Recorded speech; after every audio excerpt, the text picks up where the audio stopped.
నీ వీడియో ప్రకారము నిజంగా కరోనా వైరస్ని తగ్గించే శక్తి గోమూత్రంకు లేదు అని అనుకుందాం, నిజంగా లేదనుకుందాం.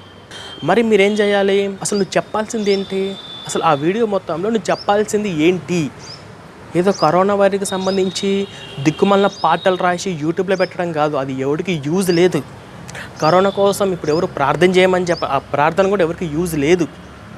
మిమ్మల్ని ఏమైనా అడిగిందా భారతదేశం? ఇప్పుడు భారతదేశం క్లిష్ట పరిస్థితుల్లో ఉంది. దేశము కరోనా వైరస్ తోటి, కరోనా పేషెంట్ తోటి, ఒక వ్యాధితోటి దేశం అతలాకుతలం అవుతుంది. ఈ టైంలో, ఈ సిచ్యువేషన్లో దయచేస్తే పాస్టర్లు అందరూ దేశం కోసం ప్రార్థన చేయండి అని చెప్పేసి ఎవరైనా మిమ్మల్ని అడిగినరా? మీరు చేసే ప్రార్థనలు మీకు ఏదో పెద్ద దేశభక్తి ఉందని చెప్పేసి మీ దగ్గర ఉన్న బిల్డప్ కొట్టుకొని మీ కానుకలు దశంభాగాలు దొబ్బి తినడానికే మీరు చేస్తారు దిక్కుమల్ల ప్రార్థనలు. అవి ఎవరికి యూజ్ లేవు. మళ్ళీ ఏమంటున్నా ఉపవాసాలు ఉండి ప్రార్థన